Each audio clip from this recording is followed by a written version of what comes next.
Player's dream, but for Brian Welch, it was something else entirely. He's the former lead guitarist for the multi-platinum Grammy-winning rock band Korn. Never heard of him? Ask your kids. And then you can surprise them with what you learn in this People in the News profile of Brian Welch that Paula Zahn finished just before she went on vacation.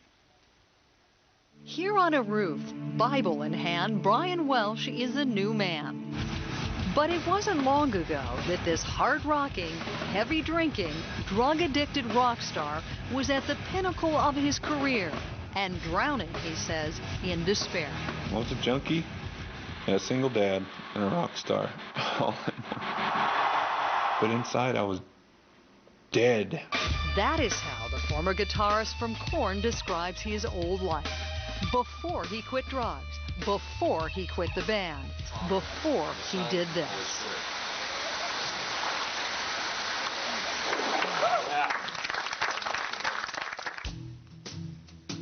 Brian Welch was raised in a Christian home in the industrial farm town of Bakersfield, California. His quiet childhood, a far cry from his wild future. When I was a kid, I was really sad inside, and I was kind of shy. I was weak. I was afraid to fight. I was made fun of a lot, and I started getting into music. It just made me feel like I belonged somewhere, you know? Brian found his calling on the strings of a guitar and discovered a kinship with 4 other teens from Bakersfield, who together formed Korn in 1993. When all the guys in Korn hooked up back when we were kids, it was like we were a part of something that was going to be our own, you know? And not it wasn't about the school, wasn't about a church, it was about something that we're going to create and do something that we feel that we're gifted to do. It was just fun for us. Korn's first record earned accolades from fans and critics alike, with a unique fusion of heavy metal and alternative rock that some called nu metal. But their aggressive song lyrics told dark tales of drugs, sex, and violence. So I take my time, guiding and lay down the line, each cut closer to the bite. They struck a chord with teenage fans.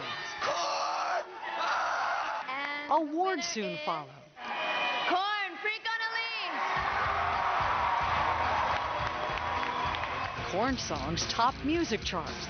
Their albums went multi-platinum, and they struck Grammy Gold not once, but twice.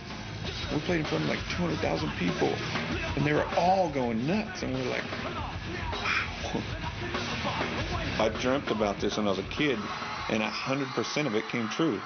All the fame and money and touring is crazy. But Brian wasn't happy. To the outside world, I had it all. I had money, Grammys, I had the house, cars, anything I wanted. But the whole time I was with Korn, when we had success, something at home was failing. Life on the road took its toll. Brian's wife left, his marriage fell apart, and he became a single father to their little girl, Janaea. The pressure, he says, led to a deep depression and dependency on highly addictive crystal meth, or speed.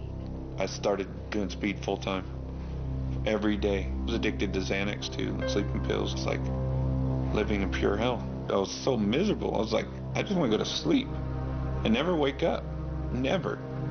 And I really wanted to die. I really did. Late last year, a concerned friend invited Brian to this church in Bakersfield. Brian's pastor, Ron Vieta. I saw tiredness, I saw confusion, and someone who just was really ready for a change in life. I was going after my demonic potential, you know, and that was getting famous, worshiping money, worshiping fame, worshiping all this other stuff that I thought life was all about. That realization prompted Brian to think about leaving the band. But when his 5-year-old daughter started singing sexual lyrics from a Korn song, he decided it was time to quit. I said, you guys, I'm sorry. I can't do this anymore. I'm leaving. I got to leave. I have to leave. I have no other choice. My bass player for Korn, he text messaged me. He said, you're going to get put on MTV. Everyone's going to laugh at you. They're going to say that you're crazy. Is that what you want? I was like, yeah, I'm ready to get laughed at because God's not laughing at me. That faith led Brian to check into a hotel for what he calls a personal drug rehab with God. When I was laying in bed, sweating and stuff, going through all the withdrawals and stuff and speed, and I was like, okay, God, I want you to strip this from me. You're the healer. Take this from me. I didn't know what it meant to be touched in the spirit or nothing, but I felt like he goes, I'm going to make you a star by yourself without corn. You're mine now. You're going to sing for me. Cured, he says, of his addiction, Brian joined his church group on a headline-making pilgrimage to Israel. Right when I got the gown on, tears started coming down my eyes. My stomach was contracting, and I just felt just pain. I was looking up, just going, oh, God, I'm sorry. The change, Brian says, was instant. I believe that my bad, evil spirits were lifted from me, and now I'm peaceful. I'm peace. I feel peace inside.